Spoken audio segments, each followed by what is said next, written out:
The knock came It's at getting worse midnight, out the there. kind that I rattles know, your we have to bones go. before it I'm rattles the scared. door. Stay with me. Not the polite tap-tap of a neighbor with sugar, but a hard, urgent sound that sliced through the thin walls of a rented duplex and straight into my chest.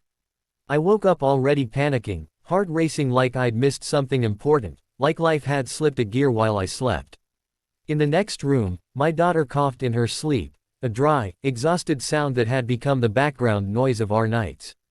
I lay still for half a second, counting my breaths, hoping the knock was a dream. Then it came again, louder. I swung my feet onto the cold floor and pulled on the hoodie I'd worn all day at the warehouse. My phone said 12:03 a.m. No missed calls. No texts. Rent was late. The power bill was due. My boss had cut hours again. Midnight knocks don't bring good news. When I opened the door, the porch light flickered, and there he stood, perfect posture, tailored coat, polished shoes reflecting the light like mirrors. Mr. Halvorsen, my boss. The man whose name sat at the top of every memo, whose signature decided whether I got 40 hours or 30. The man who'd never once said my name without glancing at a spreadsheet. For a second, neither of us spoke. He looked out of place in my doorway, like a luxury car parked in a gravel lot. "Daniel," he said finally. "I'm sorry to show up like this." My throat tightened. "Is something wrong at work?" He hesitated, eyes drifting past me into the dim living room. He could probably see the couch with the sagging middle, the stack of medical bills on the table, the small pink sneakers by the door.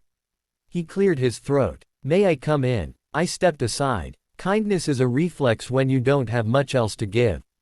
He sat on the edge of the couch, coat still on, hands folded like he was about to be interrogated instead of doing the interrogating. I stayed standing. "I didn't know where else to go," he said. "I hope I'm not waking your child." "She's sick," I said. "But she sleeps through most things now." He winced, just slightly. "I'll be brief." The silence stretched. Outside, a car passed, tires hissing on wet pavement. I braced myself for layoffs, for some corporate apology dressed up as inevitability. "I need to ask you something," he said. "And I need you to answer honestly." I nodded. "Earlier tonight," he continued, "I was reviewing last month's inventory logs. There was a discrepancy. A small one. At first I assumed it was an error. But then I saw your name. My stomach dropped." He leaned forward. "The logs show that you worked 2 extra hours off the clock. Multiple times. And when I checked the cameras, I saw you staying late. Cleaning, organizing, fixing things that weren't on your task list." I swallowed. "I'm sorry, sir. I didn't mean to." "That's not what I'm asking about," he said quickly. "I'm asking why." I stared at the floor. The truth felt embarrassing, small. Because it needed to be done. And because if I do my job well, maybe things get better.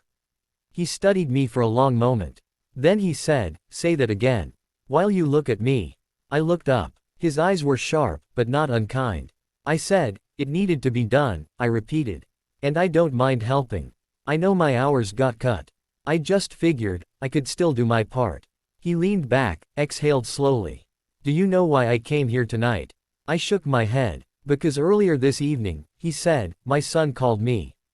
He's 23. Graduated college last year. He told me he was quitting his first real job because he felt invisible. Like no one noticed the effort he put in unless something went wrong." Mr. Halvorsen's voice cracked, just barely. He asked me if hard work still mattered. And I didn't know what to tell him. The room felt smaller, heavier. "I drove around for hours after that call," he continued. "Thinking about what kind of example I've been setting. About what success has cost me." He looked around my living room again, really looked this time. "Then I saw your address in the system. And I remembered something you said a few months back." I frowned. "I don't remember saying much." "You did," he said. "When you turned down overtime because your daughter had a doctor's appointment. You said, 'She only has me.'" I nodded. "That's true." He was quiet for a long time. Then he stood up and reached into his coat pocket, pulling out a folded piece of paper. He handed it to me. It was a check. I shook my head immediately. "I can't take that. It's not charity," he said. "It's back pay. For the hours you worked and didn't log. And then some." My hands trembled as I held it. The number blurred. It was more than I'd made in a month. "There's more," he added. "Effective Monday, your hours are restored. Full-time. Benefits included. And I want you to train as a shift lead. I opened my mouth, but no words came out. I should have seen you sooner, he said. That's on me. From the hallway, I heard a small voice. Daddy. My daughter stood there in her pajamas, hair stuck to her forehead, eyes glassy with fever. I scooped her up without thinking. Hey, Peanut. You okay? She nodded weakly, then looked at Mr. Halvorsen. Who's that? He smiled, a real smile this time, and crouched to her level. I'm your dad's friend. She considered him seriously, then rested her head on my shoulder. My dad's nice, she said. Something shifted in his face, like a wall cracking. Yes, he said softly. He is. He left a few minutes later, apologizing again for the hour. After the door closed, I sat on the couch with my daughter asleep against my chest and cried into her hair. Not loud, just enough to let it out. Relief, fear, gratitude, it all tangled together.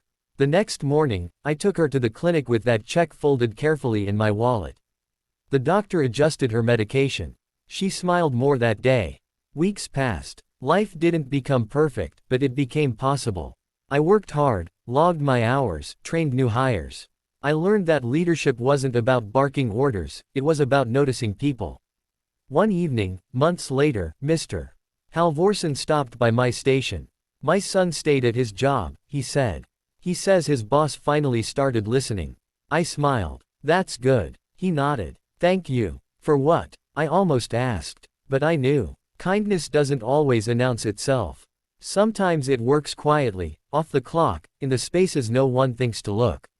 But it has a way of knocking when you least expect it, right at midnight, asking you to say who you are, out loud, and meaning it.